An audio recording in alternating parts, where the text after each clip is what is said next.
ఒక పట్టణంలో ఒక ధనవంతుడు ఉన్నాడు.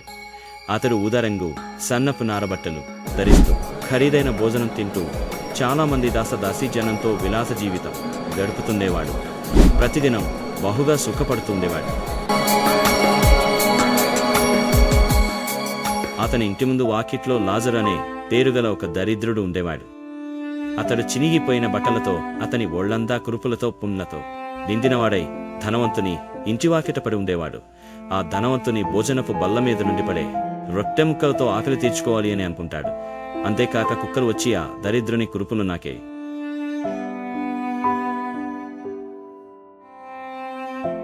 అతను ఈ లోకంలో ఆకలితో, పేదరికంతో, వ్యాధులతో ఎంతో బాధపడ్డాడు. కానీ ఎవరికీ కష్టము కలిగించలేదు. కొన్ని రోజులకు లాజరు చనిపోతాడు.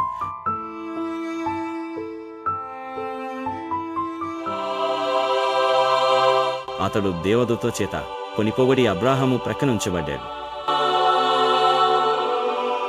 ఒకరోజు ధనవంతుడు కూడా చనిపోయి పాతి పెట్టబడతాడు. అతడు నరకంలో బాధపడుచుంటాడు. ఆ ధనవంతుడు కన్నులెత్తి దూరం నుండి అబ్రాహాము ప్రక్కన ఆనుకొని ఉన్న లాజరును చూచి, తండ్రివైన అబ్రాహామ, నా యందు కనికరపడి తన వ్రేలికొనను నీళ్లలో ముంచి నా నాలుకను చల్లార్చుటకు లాజరు పంపుము, నేను ఈ అగ్నిజ్వాలలో యాతన పడుచున్నాను అని కేకలు వేసి చెప్పాను.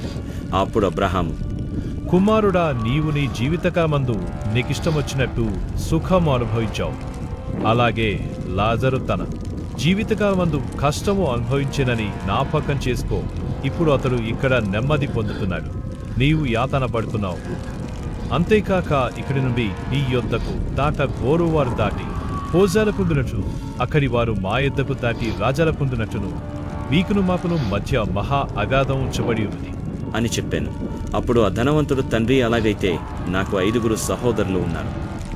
వారు ఈ వేదనకరమైన స్థలమునకు రాకుండా వారికి సాక్ష్యమిచ్చుటకే నా తండ్రి ఇంటికి ఆ లాజరుని పంపవలనని నిన్ను వేడుకొనుచున్నాను నేను.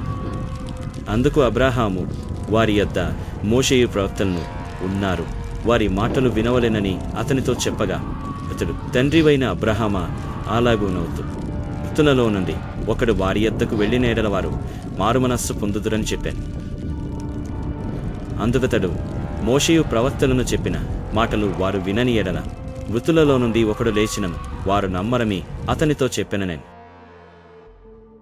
ఇది కథ కాదు, ఆ కాలంలో జరిగిన ఒక యథార్థ గాథ. ఇది మనకు ఒక పాఠం నేర్పుతుంది.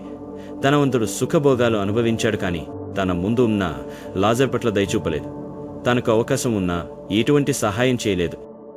చివరకు ఆ ధనవంతుడు వారిని అగ్నిలో కాలుతున్నాడు. మన పొరుగు వారికి ప్రేమించమని, యథార్థంగా ఉండమని, మరియు అవసరంలో ఉన్న వారిని ఆదుకోవాలని దేవుడు చెప్తున్నాడు. చనిపోతే మనకు ఏ అవకాశం లేదు. దేవుని వాక్యం విని దాని ప్రకారం జీవించే అవకాశం ఇప్పుడు మీకుంది. మనం ఇప్పుడు దయగలిగి మన దగ్గర ఉన్న వాటిని అవసరమైన వారికి పంచాలి. ఎల్లప్పుడూ దేవుని వాక్యాన్ని వినాలి అనేది గుర్తుంచుకోండి. ఎందుకంటే ఈరోజు నువ్వు చేసేది శాశ్వత లోకం కోసం అనేది మర్చిపోకండి.